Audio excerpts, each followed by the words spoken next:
Hey everybody, this is Bob with vSchool. This is a quick video on learning how to use a Mac for those of you who are brand new to the Mac OS environment. It's a great system, but can take a little bit of getting used to if it's your first time. We're also going to spend a little time configuring the machine to look the way we want it to. The first thing I want to show you that trips people up is the scroll direction with a mouse or trackpad. I'm going to open a Safari window and just put my mouse in the center of the window. If you have a mouse, then that works. You can use the scroll wheel. If you have a trackpad, you can't see my hands, but what I'm going to do is touch with 2 fingers and go, because I want to scroll down the page, I'm going to scroll down from top to bottom on my mouse. And you'll notice that it's actually not going down the page. It's trying to go up the page. macOS has a default setting that they call natural scroll direction, where it imagines that you are touching the screen like you would on your phone. If you think of touching the screen, how you would scroll down is starting from the bottom of your screen and pushing your finger up. And so the natural scroll direction is to act as if you were pushing your screen. Some people find that disorienting. I personally am still used to wanting to scroll down my mouse in order to go down the page. And so you can go to System Preferences, which is the silver gear icon, or you could also click the Apple symbol and go to System Preferences. Go to Trackpad and go to Scroll and Zoom. Here you'll find the selection for scroll direction natural, and you can just turn that off. If I come back to Safari, now when I pull my fingers from the top to the bottom of my mouse, it actually scrolls down the page. And I'm going to leave it like this personally because that's the way that I'm used to. It doesn't take long to get used to the natural scroll direction, so it's up to you. While we're here in the settings, I'm going to go back to all of the settings under this Show All button. And you should spend some time going through most of these, maybe not all of them, but I would say check the settings that are set in general, desktop and screensaver, dock, probably trackpad and mouse, energy saver, sound, and probably iCloud. If you have an Apple ID, you might want to sign into some of your accounts. Those are all really great places to customize your Mac and make it be something that you're actually excited to use every day. The next thing I want to show you are some Finder and desktop settings that I personally like. You don't have to follow these, but I find that it makes working on my computer much nicer. The first thing I want to show you is the desktop snap to grid option.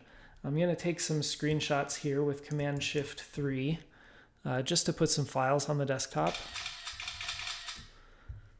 Okay, and you'll notice that they're nicely laid out, but by default, these can get overlapped and can end up becoming really cluttered. This also can happen pretty obnoxiously if you ever change your resolution to a lower resolution and then go back to a higher resolution. Sometimes your files will be all jumbled like this, and it's a bit obnoxious and impossible to work within. So I personally like to turn on Snap to Grid. If you right-click anywhere on your desktop and go Show View Options, under the Sort By drop-down, you'll see a Snap to Grid option. What's really nice about this, you'll see it didn't automatically change where those are laid out, but if I just select all of these and drag them just a little bit, you'll see that they all snapped out to a grid. And I can change the grid spacing, and I can change the icon size. Those I usually like to keep fairly static, pretty consistent. But this is just a really nice way to lay out items in your desktop and items in your Finder window, I believe, so that they are nice and orderly. Now, I personally don't like to keep things on my desktop. I will only put them there as a reminder that I need to do something with it, and I will take care of them as soon as I can. The next thing I want to show you is the favorites list in Finder. If you click on Finder, it'll open up this window. This is the equivalent to the File Explorer in a Windows machine. And you'll notice that there's a list of favorites on the left. Now there are a few favorites that I like to add in here that make working within the Finder a lot faster and easier for me. Unfortunately, putting those things there is not quite as intuitive as it seems like it should be. So I personally like to have my home folder in my favorites list because it's kind of the launch pad for a lot of the files that I'm looking for. And I also like to have my development folder for web development in there. Now this is a brand new machine, so I don't have my development folder on here right now, but I'll make one as like a dummy folder. The quickest way that I know of to get my home folder in my favorites list here is actually to click on the desktop, so that Finder, actually you can be in Finder, and go to Finder Preferences or hit Command comma. And I'm going to select hard disks. I want to show these items on the desktop, hard disks. So my Macintosh HD now shows up on my desktop. I can close those preferences, and I can close this window, and I'm going to double click Macintosh HD so that I can click Users, and then here's my home folder. They even indicate it with a little home picture.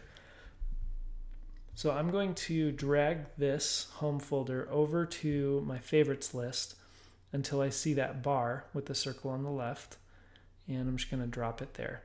Now this will be in every Finder window, and I have easy access to my home folder, which gets me quick access to my pictures, my music, movies, downloads, documents, desktop, and what I could make a new folder called Dev. And this is where all my development work would be. So now I have quick access to those. If you really want quicker access, you can even take some of these files that are most important to you, like my dev one, and I probably would put that there. So I could just click dev and have all my projects at the touch of a button. If you don't want your Macintosh HD to show up anymore, then you can just hit Command comma again and turn off hard disks. So this is just a quick setup of a few settings that I personally like. You don't have to follow these settings once again, but I think that it will make things a little bit easier for you. Go through system preferences and customize the things that you want to customize and make it so that your new Mac will be actually a pleasure to use rather than a big ball of confusion for you. So again, this was Bob with vSchool, and I hope this has been a helpful video.